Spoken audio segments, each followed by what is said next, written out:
present you later. And now I'd like to present Lois Ann Abraham. Yep. That would be me. That would be you.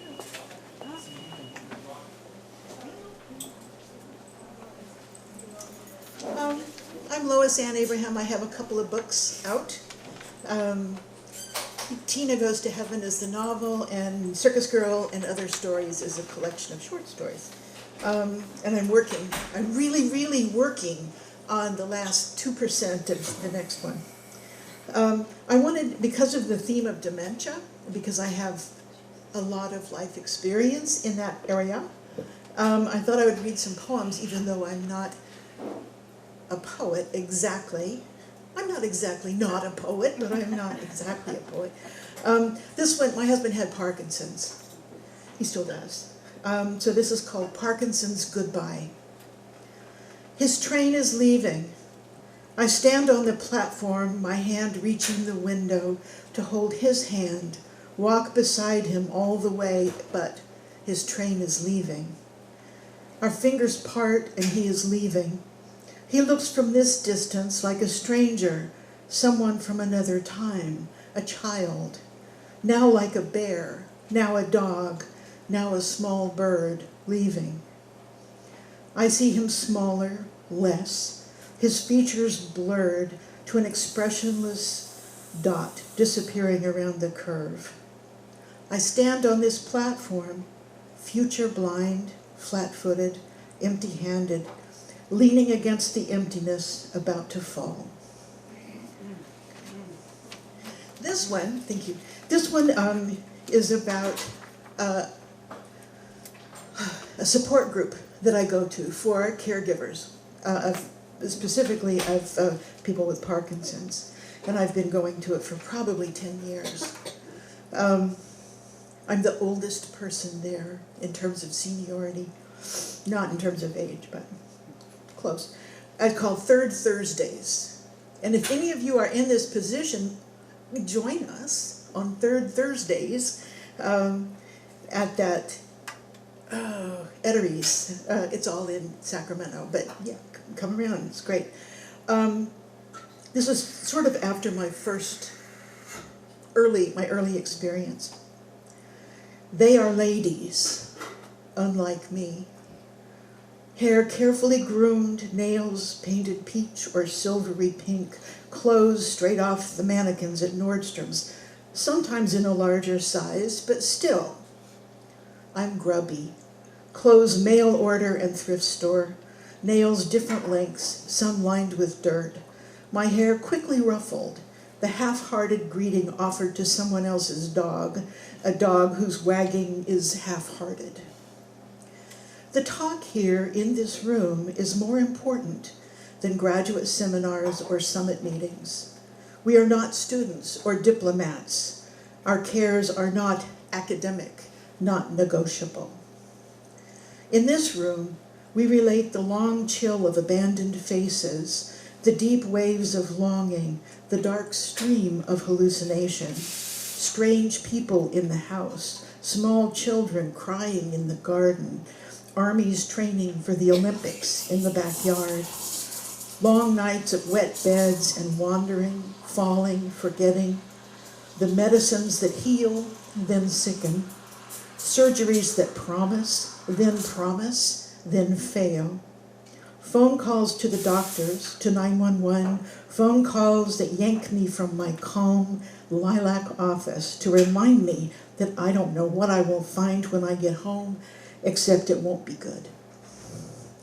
I'm so sorry. I can't tell you their stories because they are not my stories. I can't tell you my story because it belongs to someone else. This is the case. This is the case containing me so that my shredded skin is bathed in nothing, feeling neither pain nor comfort from the air outside the case.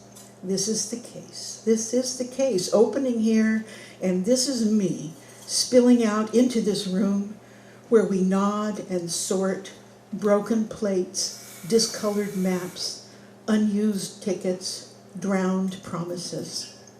We understand each other. The future is never coming, and already it's too late. They're never getting well, no matter how well we cope. So, not real jolly, not real jolly.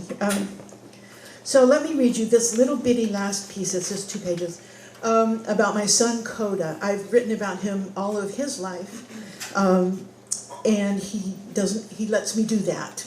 Okay, and I offered to give him a pseudonym, but he said, just don't reflect badly on my brand.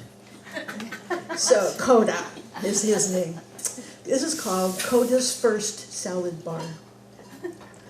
I let him go alone, but my anxiety trailed him like a shadow, like a ghostly aura. He walked to the low table in the middle of the dimly lit restaurant, where the plastic shields, just right for protecting the food from the moist breath of adults, barely came down to the top of his head. He was just 7, and he had ordered the salad bar instead of a child's plate.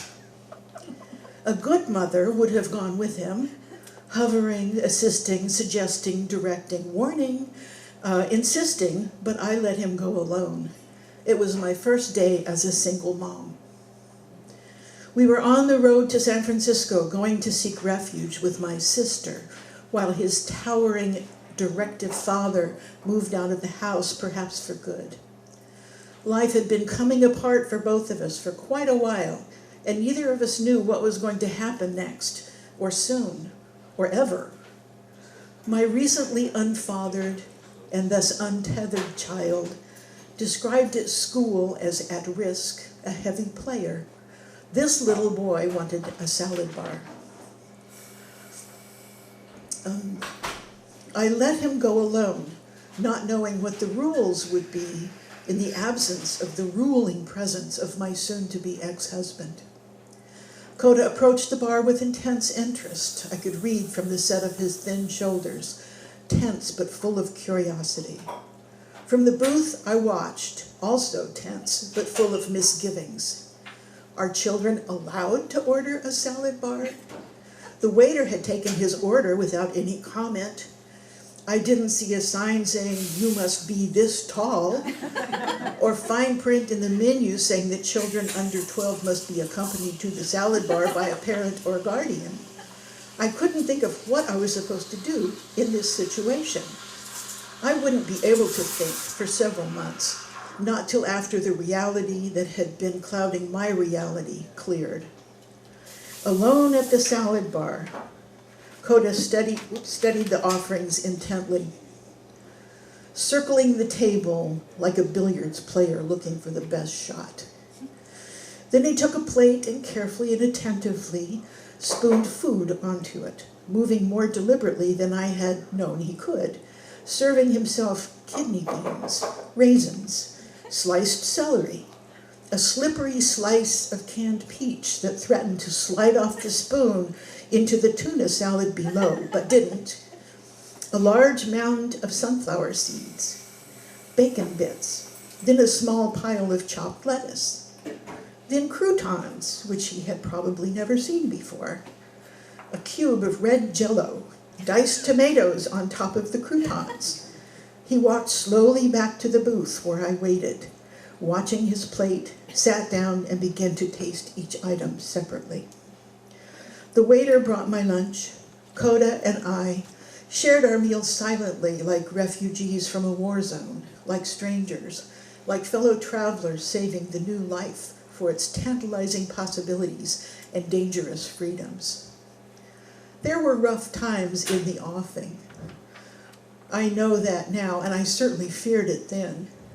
There would be reports from teachers, followed by uncomfortable phone conversations and grim school conferences.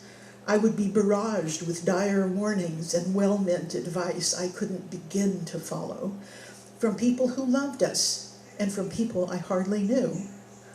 But in a short time, as measured by a parent's memory, Coda would shake off the frustrations of childhood like a wet dog emerging from a river, with exactly the stick he went in to get. I couldn't have known then the man he would become. I didn't know the woman I would turn out to be. Thank you.